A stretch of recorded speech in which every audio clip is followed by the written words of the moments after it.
kali ini masuk ke pertemuan 10 ya, yaitu praktikum PTLF 5 dan 6. Oke, sebelum kita masuk ke dalam materi, boleh tolong dinyalain dulu kameranya selama penjelasan.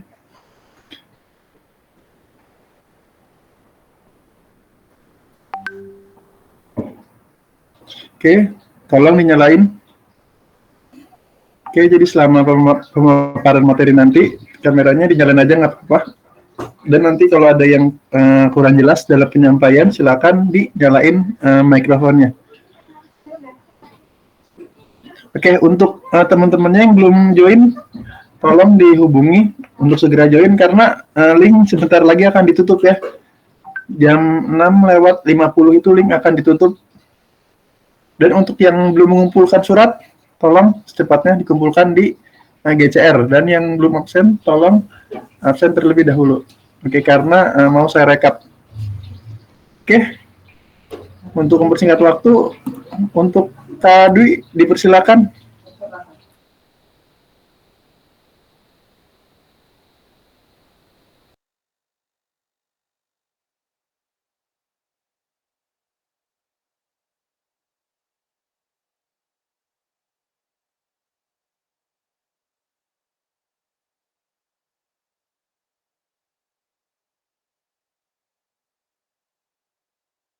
Baik, terima kasih Kak Kuncoro. Selanjutnya di sini saya akan menjelaskan bab 4 pengolahan data pada modul kelima ya. Sebelumnya teman-teman siapkan alat tulisnya terlebih dahulu ya. Ya, di bab 4 pengolahan data ini yang pertama ada asumsi luas kantor. Nah, jadi teman-teman buat luas kantor ruangannya ini disesuaikan dengan struktur organisasi, yaitu bisa dari modul APP1 atau company profile teman-teman. Karena kan sebelumnya sudah membuat struktur organisasi ya. Terus, jadi disesuaikan saja untuk ruangannya. Nah, terus untuk dimensi ukurannya di sini ada panjang kali lebar, teman-teman cari berdasarkan referensi yang ada. Untuk ukuran panjang kali lebarnya, terus untuk luasnya ini tinggal dikaliin aja panjang kali lebar. Nah, untuk referensinya jika beberapa luas kantor tidak ada, teman-teman boleh menganalisis, tapi wajib ada referensinya ya. Yang kedua ini ada luas penunjang lainnya, yaitu dimulai dari luas area kantor seperti lantai yaitu luas di luar area kantor seperti lantai produksi, receiving, storage, dan warehouse. Terus untuk dimensinya pun juga sama, panjang kali lebar. Untuk luasnya itu panjang kali lebar dengan satuannya itu meter persegi. Nah, di sini ada catatan untuk luas penunjang lantai seperti lantai produksi, receiving, shipping, warehouse, dan storage itu harus sesuai dengan perhitungan pada modul keempat PTLF. Jadi sebelum teman-teman mengerjakan modul PTLF 5 ini, teman-teman harus menyelesaikan terlebih dahulu modul 4-nya. Oke, ada pertanyaan untuk poin A ini? Karena untuk pengolahan data pada modul kelima hanya ini saja ya. Selanjutnya di sini ada yang B, lampiran, yang akan dijelaskan oleh Kak Kuncoro, dipersilakan. Oke, terima kasih Kak Dwi. Saya izin share screen lagi.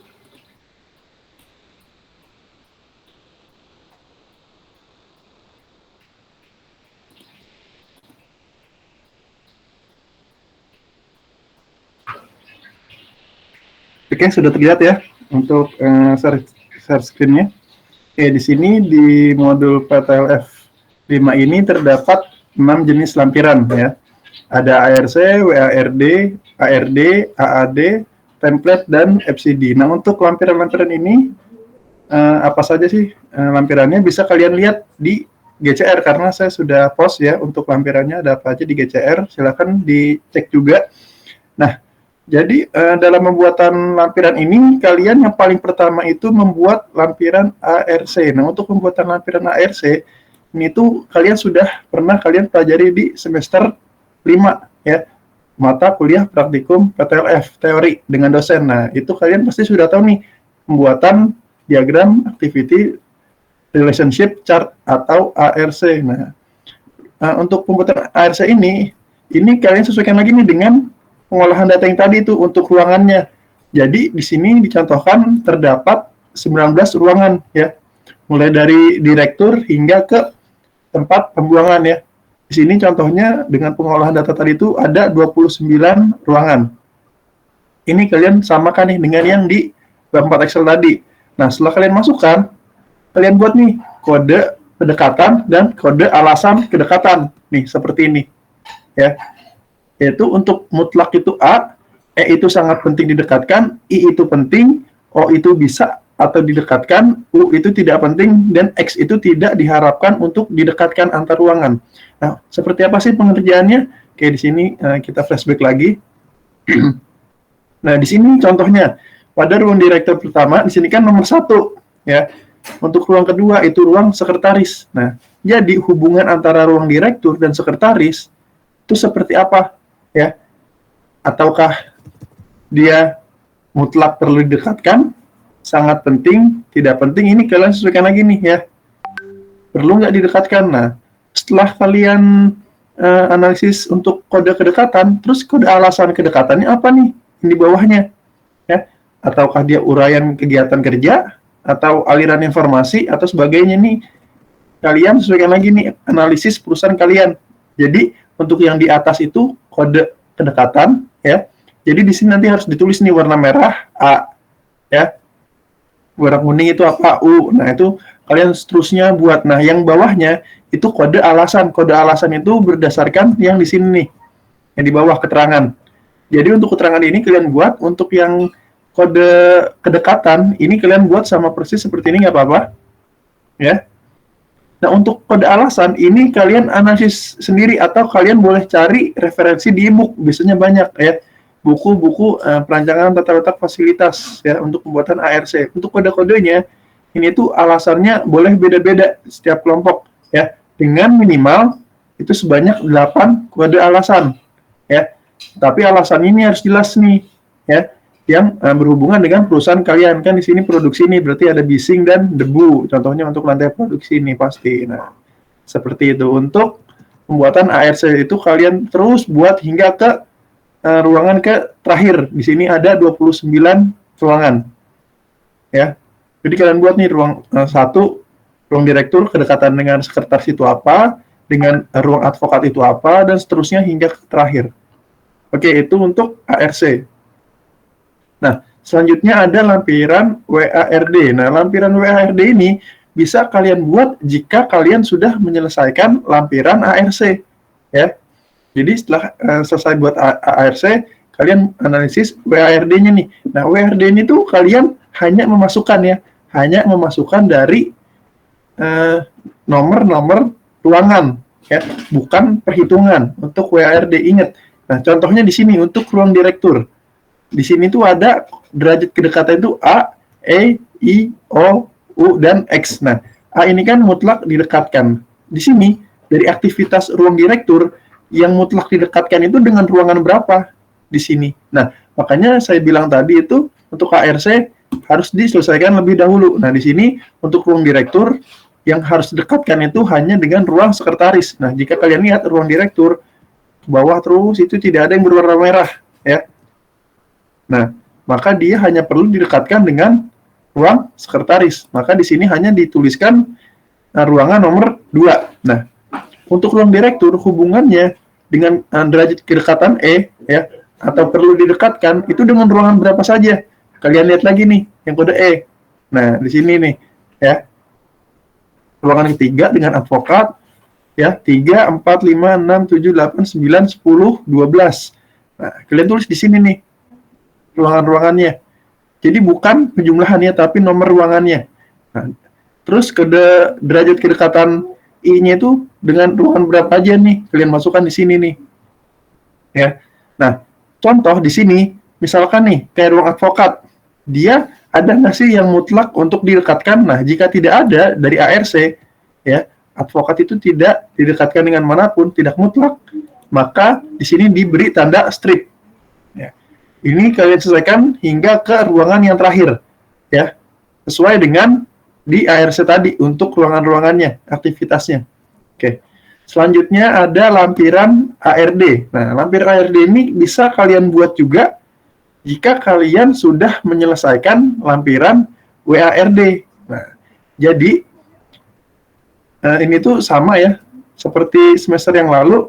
Untuk ARD ini kalian buat berdasarkan resume nih, resume dari WARD. Jadi contohnya di sini di stasiun ke-27. Nah, di stasiun ke-27 di sini tuh ada nggak sih yang menghasilkan kode A? Nah, kalian masukkan nih stasiun 27 ya. 27 tuh sini instalasi listrik. Instalasi listrik. Nah, di sini itu tidak ada nih A-nya. Instalasi listrik tidak ada. Maka di sini tidak ada ya A-nya strip. Nah, E-nya ada nggak nih? E-nya ada nggak? Nah, ada nih. 23, ruangan 23. Maka di sini tulis E-nya itu 23. I-nya ada tidak nih? Kalian cek lagi di sini hingga semuanya dibuat ya. Jadi A, E, I, O, U, X-nya itu diambil berdasarkan WARD. Ini kalian buat ruangannya itu sebanyak jumlah ruangan di pengolahan data Excel kalian. Nah, untuk penempatannya, ini kalian analisis lagi nih.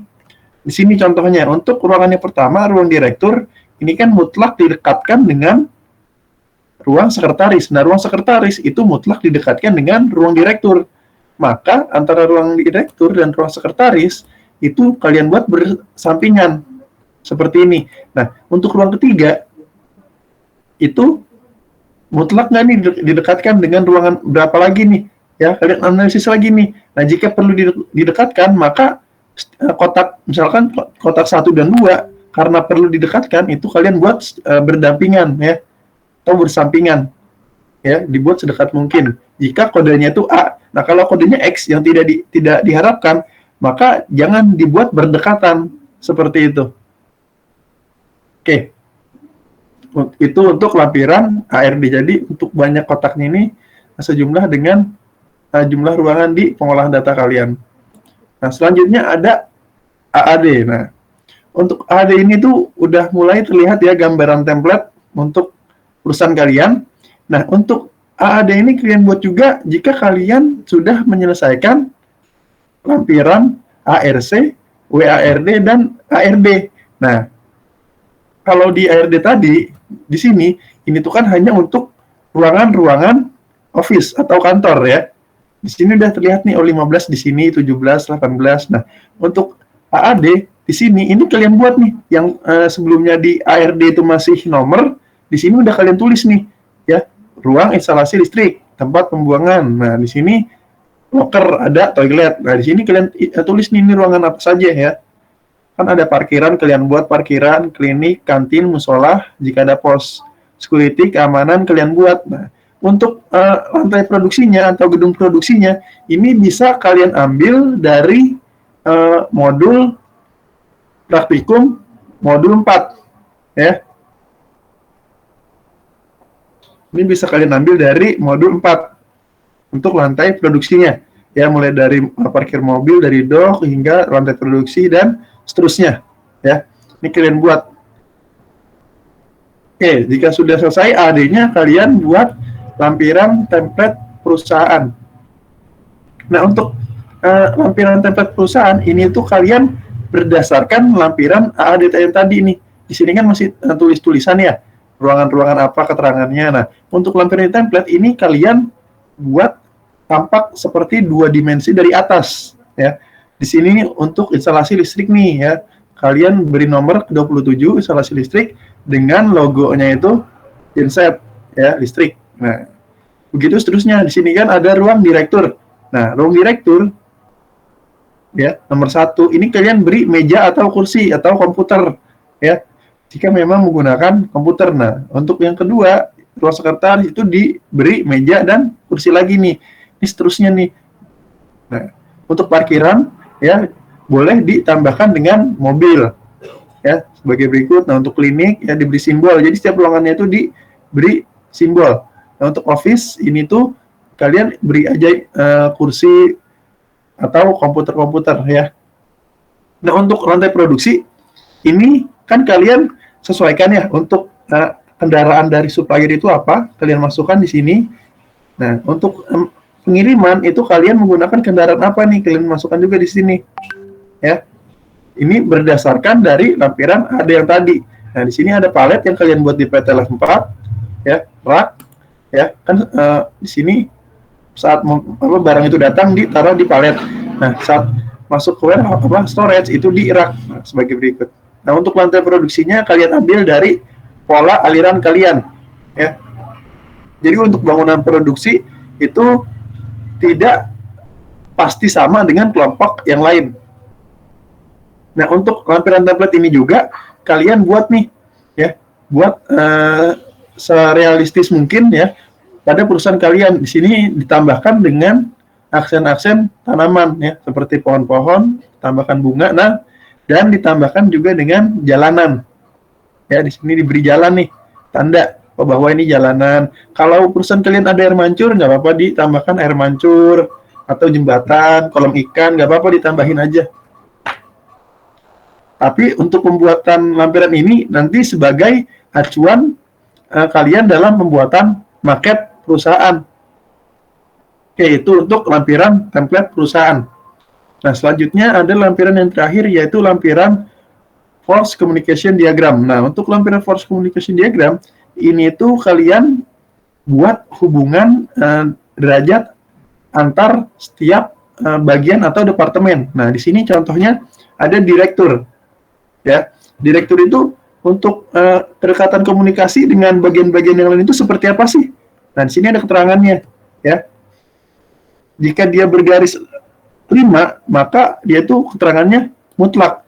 Mutlak itu apa? Mutlak itu artinya direktur itu sangat sering ya berhubungan komunikasi dengan bagian-bagian yang lainnya, ya. Jadi di sini kalian gambarkan nih untuk communication diagramnya nih. Semakin banyak garisnya, maka komunikasi antar bagian tersebut itu semakin intens ya, semakin sering. Ya. Nah, kenapa sih di sini ada advokat, ada sekretaris, ada direktur? Nah, untuk bagian-bagiannya ini kalian sesuaikan lagi dengan struktur organisasi di perusahaan kalian, ya. Makanya kenapa di struktur organisasi itu ada bagian-bagian hingga yang paling bawah ya, seperti apa? Seperti cleaning service, security dan sebagainya. Ini kalian buat nih komunikasi derajat komunikasinya. Oke, nah untuk bentuknya ini tuh tidak mesti seperti ini. Untuk bentuknya bisa kalian cari referensi sendiri ya, karena ada yang ke samping ya, kanan, kiri atau ke bawah atau ke atas. Nah, ini sesuai lagi dengan nih komunikasi antar bagian di perusahaan kalian.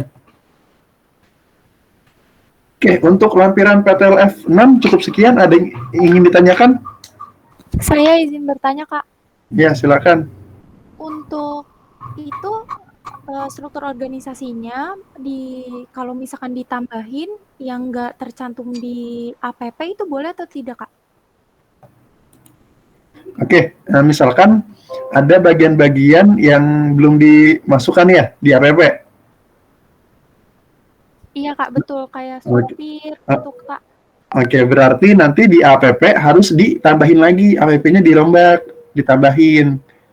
Nggak apa-apa, jadi di modul sekarang ya ditambahin bagiannya, tapi di modul APP kalian itu kalian tambahkan lagi nih bagian-bagiannya. Jadi dari APP hingga modul yang terakhir ini sampai APP 2 nanti itu berkesinambungan, jadi semuanya nyambung ya. Jadi jangan di modul sebelumnya ada, di modul sebelumnya nggak ada, tahu-tahu di modul sekarang itu ada ya. Kalau kalian menambahkan nggak apa-apa, tapi di modul sebelumnya silakan ditambahkan. Oke. Baik, Kak. Terima kasih, Kak. Berarti untuk, oh ya, Kak, maaf, untuk yang tadi denah-denahnya juga kayak toilet gitu-gitu, itu ditambahin juga ya, Kak? Gimana maksudnya, Mbak? Kan ada, tadi tuh di bagian, nah, di situ kan ada tambahan kayak toilet, terus loker. Nah, itu kan nggak ada di PTLF sebelumnya ya, Kak? Iya.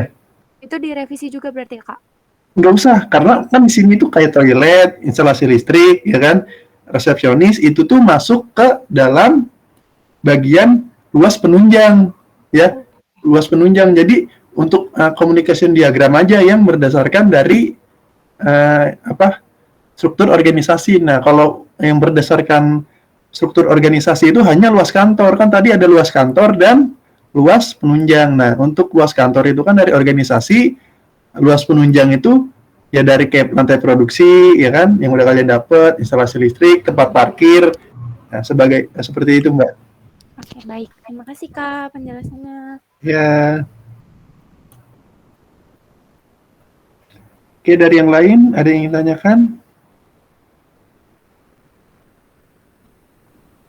Saya kok Ya, silakan. mau tadi lampiran template perusahaan agak kurang jelas ya di sebelah kirinya. Kurang jelasnya di mana, Mas? Ini maksudnya ya gimana gimana alurnya? Hah? Saya kurang nangkep alur penempatannya. Alur nih, makanya kan tadi udah saya bilang untuk lampiran ini itu kalian buatnya itu terstruktur ya, mulai dari ARC, WARD, ARD, AAD hingga ke lampiran template nih. Jadi kalian buat ARC terlebih dahulu analisis ya. Kalian buat kedekatannya, kode alasan, kode kedekatan ya, kalian masukkan di sini semua. Kalian lanjut ke WARD nih, kalian buat resumnya. Nah, setelah buat resum, kalian buat lagi nih gambar-gambarnya nih. Pertama buat kotak-kotaknya, setelah dibuat semua baru kalian susun di ARD ini. Kalian susunnya itu berdasarkan ini nih kode kedekatannya ya, dengan ruangan berapa kalian susun. Nah, setelah kalian susun, kan di sini masih bentuk angka ya, ruangan-ruangan, nomor. Nah, di AAD ini itu sudah kalian ubah dengan nama ruangannya dan di-combine juga dengan yang ada di PTLF 4 ya, untuk lantai produksinya. Nah, untuk di lampiran AAD ini mulai di-combine nih, digabungin. Nah, baru saat masuk ke template, ini kalian buat nih bener-bener tampak seperti dua dimensi dari atas perusahaan kalian. Ya, di sini ada pohon ya kan. Kalau kalian mau tambah air mancur di tengah silakan, kasih jembatan silakan, tapi jangan lupa ditambahkan jalan ya sebagai tanda sebagai akses jalanan. Karena template ini itu sebagai dasar atau acuan kalian untuk membuat market perusahaan.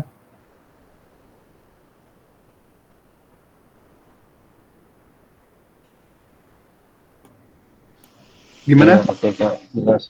Ya jelas. Jelas. Jadi yang penting mah harus berurutan dulu bikinnya ya. Pasti Iya. Iya harus wajib kalau berurutan. ya, Kak. Oke, ada lagi yang lain?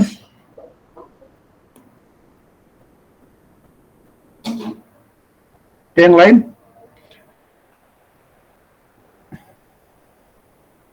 Jika tidak ada yang ditanyakan,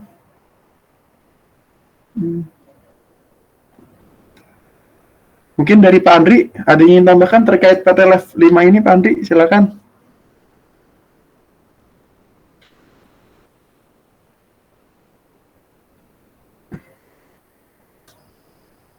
Pak Andri?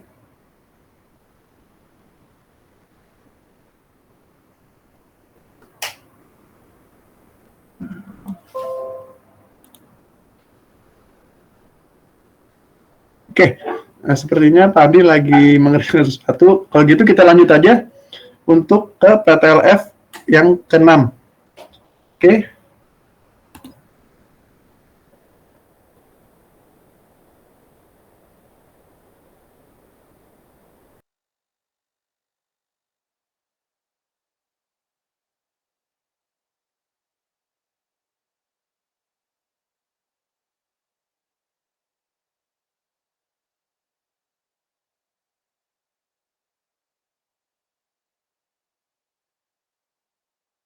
Untuk penjelasan PTLF 6, silakan untuk Kak Hani atas waktunya, dipersilakan. Baik, terima kasih. Terima kasih Kak Kuncoro. Oke, di sini saya akan menjelaskan mengenai bab 4 untuk PTLF 6, manajemen proyek. Nah, di sini ada poin A, yaitu tabel uraian aktivitas dan durasi. Nah, di sini untuk tabel aktivitas disesuaikan lagi dengan yang ada di PTLF 5 kalian. Nah, sesuai dengan bilangan yang ada di PTLF 5 kalian. Nah, di sini contohnya untuk aktivitas pertama ini kan ada pengukuran awal lah. Jadi, untuk tabel uraian aktivitas dan durasi ini kalian tuh membuat perusahaan dari awal gitu. Jadi, kalau kita membangun sebuah perusahaan kan kita perlu melakukan yang namanya pengukuran awal gitu. Nah, di sini untuk aktivitasnya ada yang namanya pengukuran awal. Nah, kemudian ada yang kedua itu ada penggalian tanah untuk septic tank.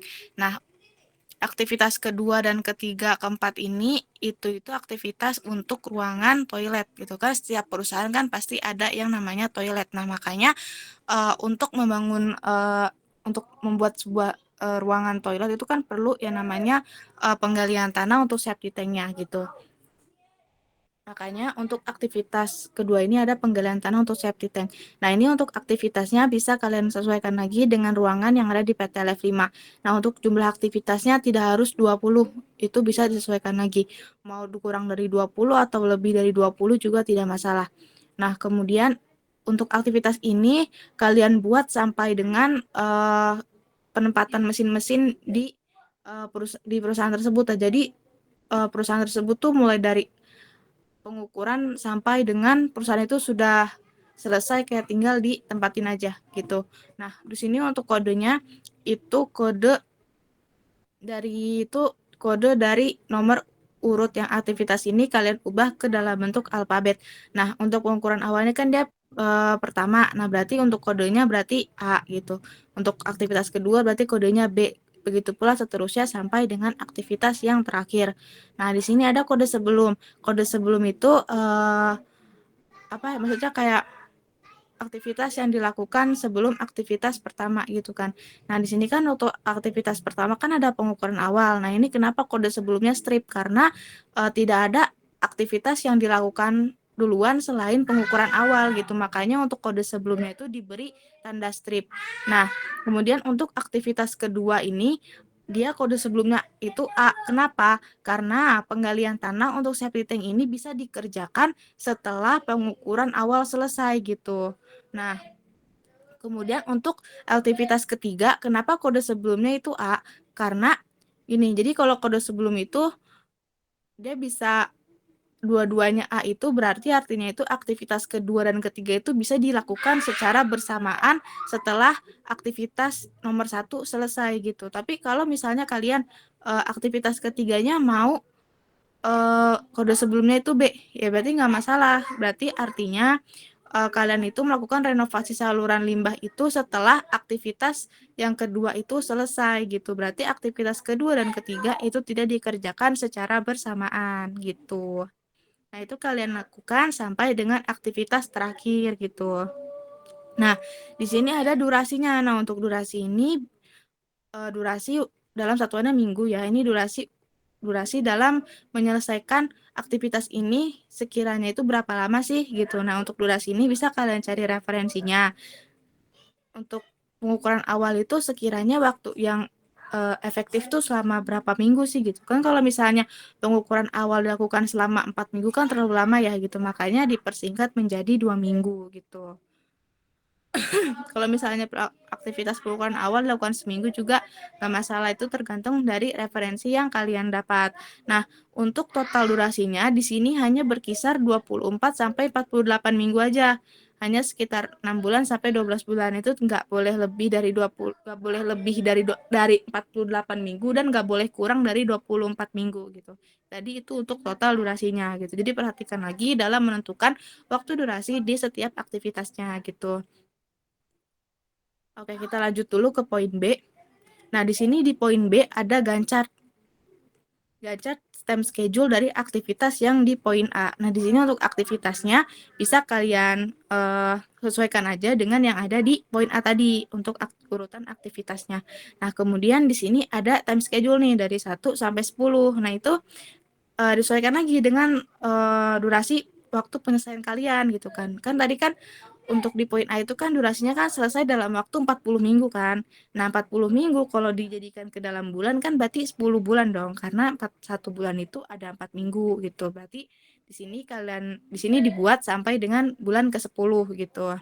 Nah, Gantt chart ini cara membuatnya gini. Jadi kan tadi pengukuran awal itu kan dia durasinya selama 2 minggu ya. Selama 2 minggu. Nah, 2 minggu ini berarti untuk minggu pertama dan kedua di bulan pertama itu bisa kalian blok tuh. Kan di sini ada bulan pertama nih, bulan 1. Nah, minggu 1 sama 2-nya itu kalian blok. Kenapa? Karena dalam melakukan aktivitas pengukuran awal ini waktunya selama durasinya 2 minggu gitu. Nah, kemudian untuk aktivitas kedua dan ketiga itu diblok setelah aktivitas yang pertama selesai. Makanya untuk aktivitas kedua dan ketiga itu diblok di minggu ketiga. Di minggu ketiga gitu karena menunggu untuk pengukuran awal selesai gitu. Nah, untuk penggalian tanah kan tadi selama 3 minggu ya. Jadi kalian blok nih di minggu ketiga, minggu keempat, dan minggu pertama di bulan kedua gitu. Nah, ini kalian lakukan lagi sampai dengan aktivitas terakhir gitu. Kemudian untuk kurvanya ini nanti akan dijelaskan di poin F. Nah, untuk total waktu penyelesaiannya ini sama ya, berkisar 6 sampai 12 bulan aja, nggak boleh lebih, nggak boleh kurang gitu. Jadi perhatikan lagi untuk menghitung waktu durasinya gitu. Nah, di sini ada upah pekerja. Nah, upah pekerja ini ada jenis pekerjaan. Nah, jenis pekerjaannya ini disesuaikan lagi dengan aktivitas yang ada di poin A. Nah, jadi kan di poin A itu kan ada pengukuran awal ya, berarti kita butuh yang namanya juru ukur. Kita juga butuh mandor. Nah, tadi juga kita ada melakukan penggalian tanah, berarti kita butuh tukang gali tanah, tukang cor, tukang ledek, tukang cat, dan sebagainya gitu. Disesuaikan lagi. Nah, untuk upah pekerja ini disesuaikan dengan kebijakan perusahaan masing-masing sesuai dengan aktivitas yang dikerjakan dan upah wilayah perusahaan yang akan dibangun. Kalau misalnya kalian dapat di wilayah Yogyakarta, berarti harga upah untuk mandor di area wilayah Jogja itu berapa gitu. Nah, itu dalam satuan hari. Nah, untuk upah dalam per minggu, ini bisa kalian kalikan saja dari harga upah dikalikan dengan jumlah hari kerja dalam 1 minggu. Nah, untuk jumlah hari kerjanya ini bukan jumlah hari kerja yang ada di perusahaan ya. Jadi, untuk jumlah hari kerja ini bisa kalian sesuaikan lagi, kalian mau memperkerjakan si pekerjanya ini berapa hari sih gitu. Kalau misalnya kalian mau pekerjakan selama 6 hari juga nggak masalah, 7 hari juga nggak masalah gitu. Tapi dianalisis kalau misalnya pekerja nggak ada liburan tuh gimana gitu kan. Ini bisa kalian sesuaikan lagi gitu. Jadi nanti tinggal kalian kalikan saja. Berarti kan kalau misalnya kalian mau memperkerjakan si pekerja ini selama 6 hari, berarti kan 175.000 dikali 6 gitu, sesuai dengan jumlah hari kerjanya gitu. Oke, untuk poin ABC, untuk teman-teman S6E, kira-kira ada yang ingin ditanyakan? Saya mau tanya Kak Hani. Iya, silakan. Mau tanya yang sheet A sih Kak. Oh, yang A, Kuncoro. Ya, kenapa? Yang sheet A itu kan ada waktu ya Kak, yang minggu-minggu itu. Oh, Nah, ya. itu kan ada yang dikerjakannya barengan tuh. Tadi ada yang poin 2 sama 3 kalau nggak salah. Nah, itu tetap terhitungnya waktu yang berbeda gitu Kak. Tetap di total waktu yang berbeda ya. Walaupun dikerjainnya bareng. Ya, jadi walaupun di aktivitas kedua dan ketiga ini dikerjakan secara bersamaan, tetap dihitungnya berbeda gitu. Oh, oke. Oke, Kak Ani, makasih. Oke, sama-sama. Nah, buat yang lain gimana? Ada yang mau ditanyakan? Jadi ini buat total waktu penyelesaiannya nanti dijumlahkan aja, nanti tinggal kalian summary aja untuk durasinya gitu. Kalau tidak ada yang ingin ditanyakan, untuk poin D akan dilanjutkan oleh Kak Dwi. Kak Dwi, dipersilakan. Baik, terima kasih Kak Hani. Selanjutnya di sini ada poin D, yaitu rincian peralatan dan bahan. Jadi teman-teman buat rincian peralatan dan bahan ini di tabelnya itu ada nomor, aktivitas, kode, mesin atau peralatan, dan bahan. Contohnya untuk aktivitas pertama itu kan pengukuran awal. Nah, itu kodenya A. Selanjutnya untuk mesin atau peralatannya disesuaikan saja. Misalkan di pengukuran awal itu butuh mesin atau peralatan apa aja sih? Nah, yang di master modul ini butuh roll meter aja. Terus untuk bahannya misalkan membutuhkan kayu, patok, dan tali. Nah, untuk aktivitas yang kedua, itu ada penggalian tanah untuk septic tank. Untuk kodenya itu B, dan mesin yang peralatan yang dibutuhkan yaitu sekop atau cangkul, pengki bangunan, atau ember. Nah, untuk bahannya pada aktivitas kedua ini tidak menggunakan bahan. Nah, selanjutnya teman-teman buat sampai aktivitas yang terakhir. Untuk aktivitas dan kode ini bisa dilihat di poin A. Nah, bagian itu. Jadi harus sinkron antara poin A dan poin D. Terus untuk mesin dan peralatan, bahan ini teman-teman tidak harus sama seperti yang di master modul. Di sini hanya sebagai contoh saja, jadi teman-teman bisa dikembangkan sesuai dengan perusahaan masing-masing. Oke, selanjutnya yang E ada biaya aktivitas. Nah, biaya aktivitas ini nanti kalian buat tabel yang terdiri dari nomor, aktivitas, terus ada mandor atau tukang, terus di sini juga ada jumlah dari mandor atau tukangnya, ada harga atau upah untuk mandor atau tukangnya, lalu ada durasi pengerjaan dari setiap aktivitas, ada manpower, mesin atau peralatan, bahan, dan total. Contohnya, pada aktivitas yang pertama, itu pengukuran awal. Nah, untuk jumlah mandornya itu kenapa 1? Karena jumlah mandornya itu yang hanya mengawasi saja. Terus untuk tukangnya itu jumlahnya 3, berarti ada 3 orang yang sedang melakukan pengukuran. Nah, untuk harga upahnya itu disesuaikan dengan poin C. Nah, bagian itu tinggal di copy paste aja. Selanjutnya di sini ada durasi per minggunya bisa dilihat di poin A. Lalu ada manpower. Untuk mencari manpower di situ juga sudah ada keterangannya bahwa jumlah mandor dikali dengan harga upah mandor dikali dengan durasi. Lalu ditambah dengan jumlah tukang dikali harga upah tukang dikali dengan durasi. Nah, untuk mesin atau peralatannya ini bisa dilihat di poin D. Jadi ini harganya ini disesuaikan dengan perusahaan masing-masing sesuai wilayah perusahaannya masing-masing. Terus bahannya juga sama, jika tidak ada bahan berarti dikosongkan saja untuk harganya. Lalu ditotalkan, untuk totalnya itu dari manpower sampai ke bahan dijumlahkan. Nah, ini teman-teman buat sampai aktivitas yang terakhir. Selanjutnya, di sini ada poin F, yaitu kurva S dari perhitungan. Nah, kurva S dari perhitungan ini terdiri dari 4.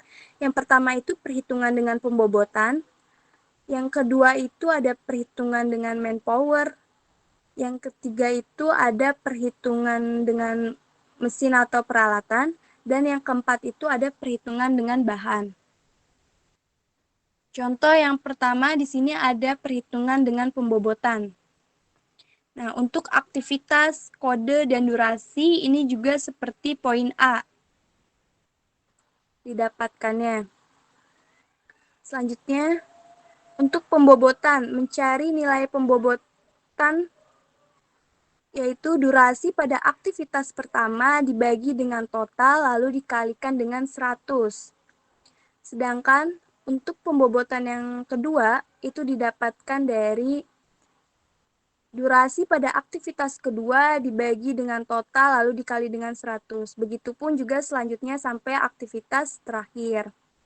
Nah, untuk mencari kumulatif, untuk kumulatif pertama itu didapatkan dari pembobotan yang pertama, yaitu tinggal di copy aja. Nah, sedangkan untuk kumulatif yang kedua, pada aktivitas kedua itu didapatkan dari penjumlahan pembobotan aktivitas kedua ditambah dengan kumulatif pada aktivitas pertama. Begitupun selanjutnya. Nah, setelah itu teman-teman buat kurvanya. Buat kurvanya tinggal di copy aja dari pembobotan. Selanjutnya, yang kedua itu ada perhitungan dengan manpower. Untuk aktivitas, kode pun juga masih sama.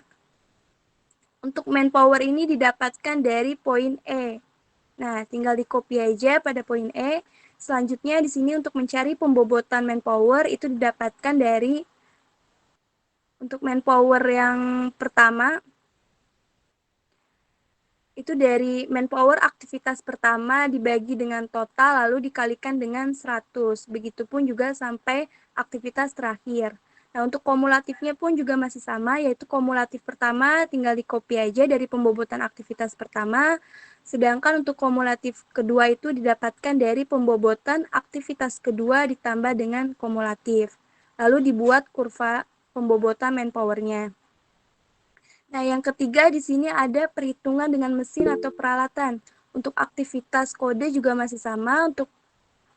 Untuk mesin atau peralatannya didapatkan dari poin sebelumnya, yaitu poin E. Nah, yang bagian itu, lalu untuk mencari pembobotannya pun juga masih sama. Dari mesin atau peralatan pada aktivitas pertama dibagi dengan total, lalu dikalikan dengan 100. Nah, setelah itu dibuat kumulatifnya dan dibuat kurvanya juga. Nah, yang terakhir ada perhitungan dengan bahan. Untuk bahan didapatkan dari poin E. Nah, bagian itu tinggal di-copy. Lalu di sini ada mencari pembobotan, juga masih sama caranya. Nah, untuk kumulatifnya pun juga masih sama. Lalu di sini ada kurva pembobotan dengan bahan, tinggal di-copy aja dari pembobotan dalam bentuk persennya. Nah, pembobotan kurva ini nanti selanjutnya teman-teman copy, pindahkan ke poin B. Nah, di situ, bagian situ ya. Oke, untuk poin D, E, dan F, apakah ada pertanyaan?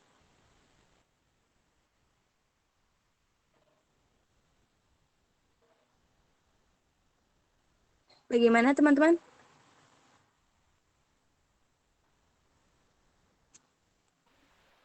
Lanjut.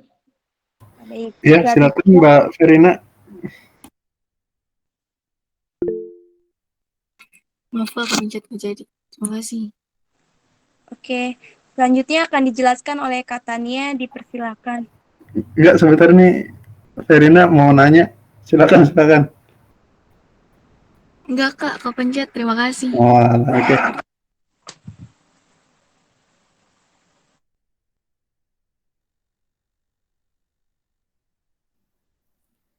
Baik, terima kasih Kak Dwi.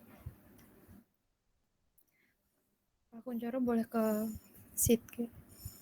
Oke, di poin G yang terakhir itu ada analisis network diagram.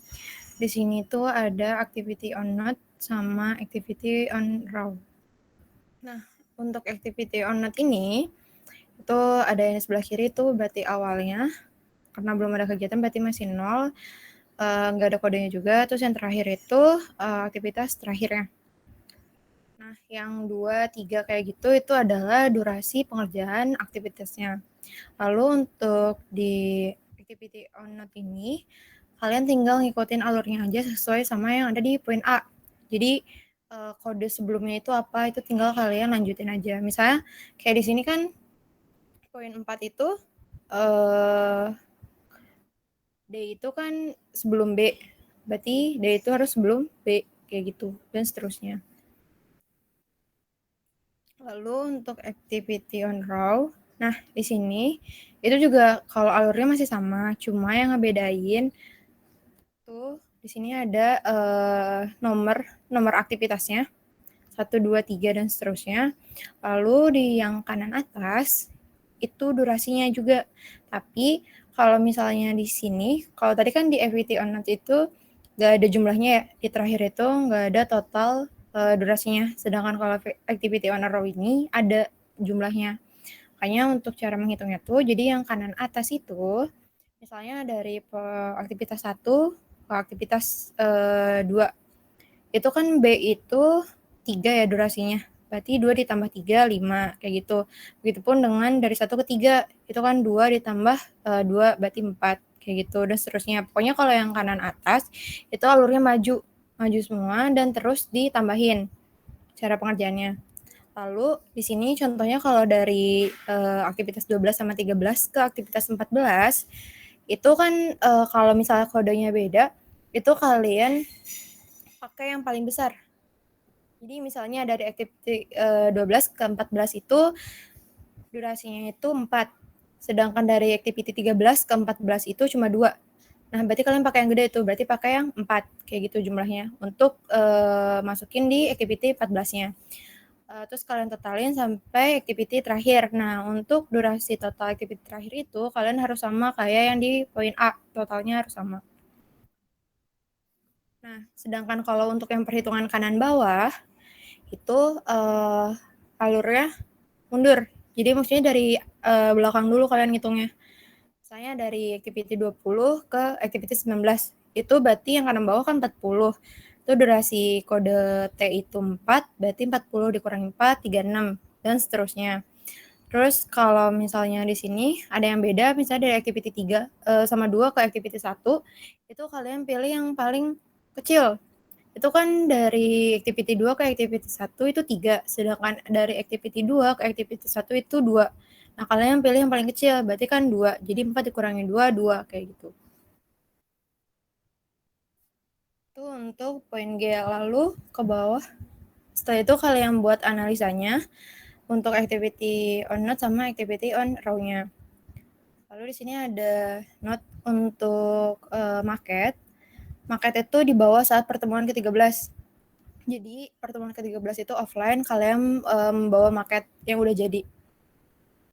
Lalu market itu berbentuk fisik maksimal ukuran kertas A1 atau melebihi luas 5.000 cm persegi atau minimal 4.500 cm persegi.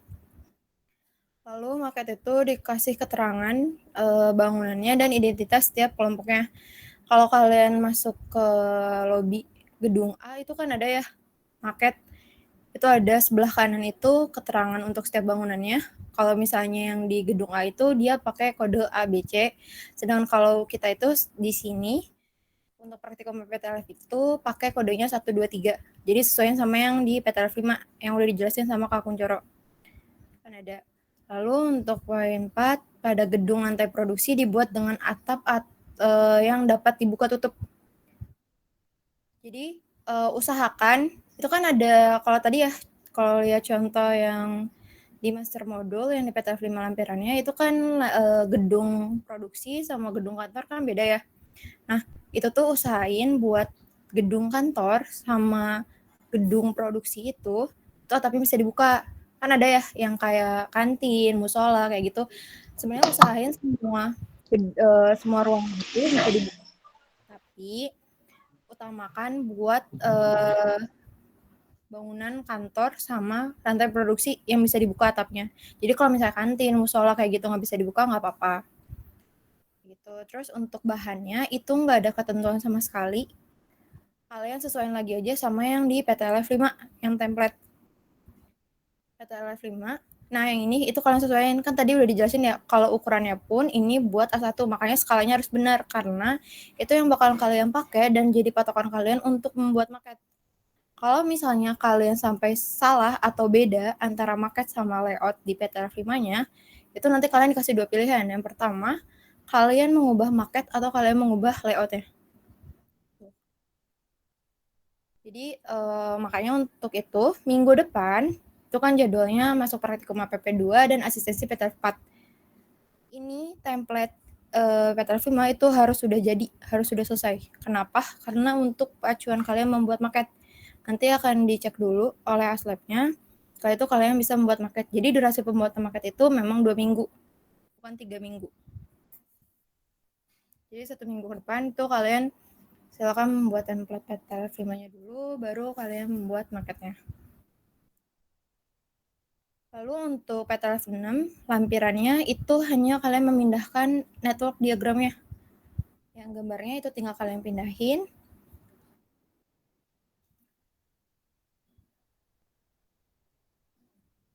Dan sama market.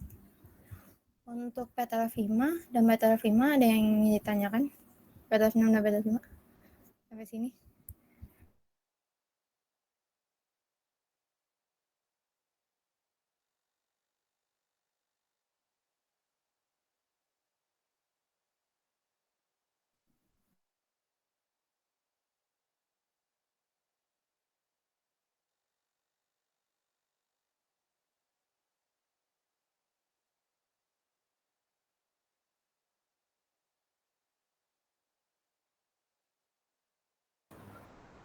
Oke, dari teman-teman S6E Untuk PTLF 6 ada yang ingin ditanyakan?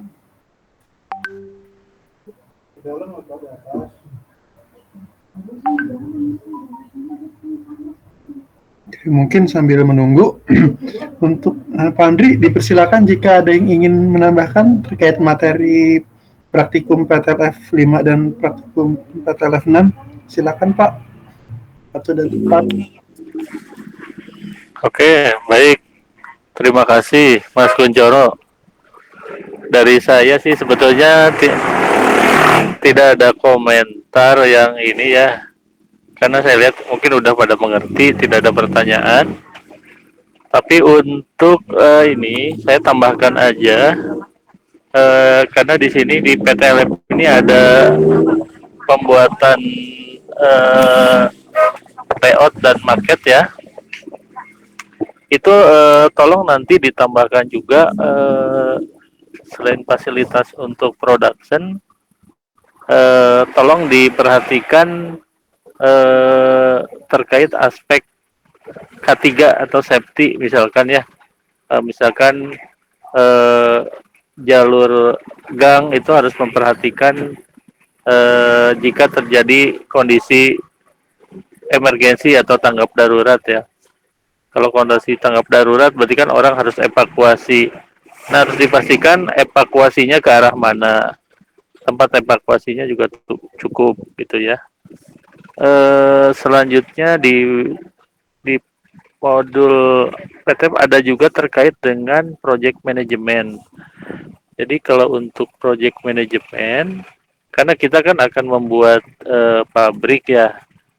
Jadi idealnya adalah makin cepat itu makin baik. Karena makin cepat berarti kita akan segera melakukan proses produksi dan melakukan penjualan, kemudian kita berarti cash flow-nya positif ya.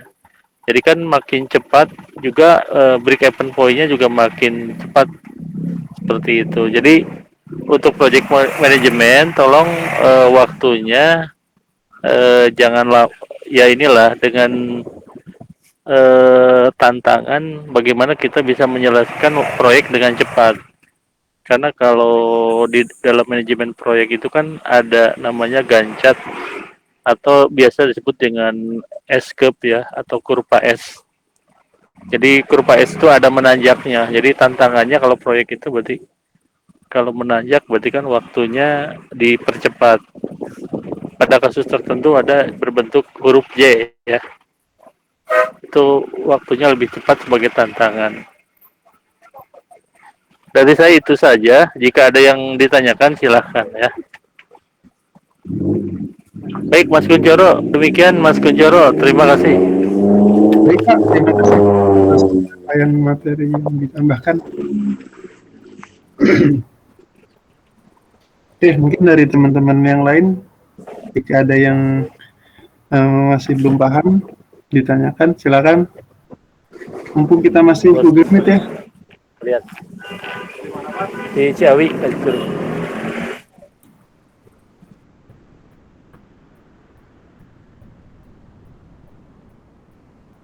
Oke, gimana teman-teman yang lain?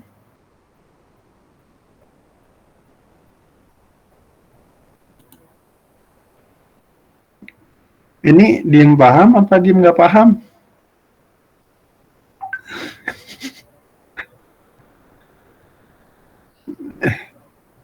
Iya Kak, Iya apa? yang pusing Kak. Masih Makanya kalau nerawang. belum ngerti ditanyain sekarang.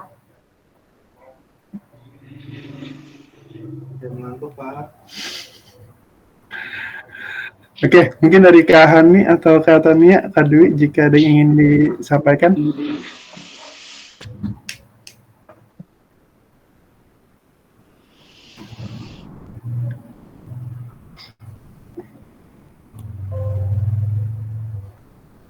Oke, dari PJ-PJ juga tidak ada yang disampaikan. Kalau begitu, untuk Pak Andri, saya izin ya Pak, nutup untuk pertemuan kali ini. Terima kasih Pak atas waktu dan kesempatannya. Dari saya, mohon maaf bila ada salah kata ya dalam penyampaian materi dan dari Asraf yang lain. Akhir kata, wassalamualaikum warahmatullahi wabarakatuh. Waalaikumsalam warahmatullahi wabarakatuh. Terima kasih kakak-kakak. Terima kasih, Kak. Terima kasih.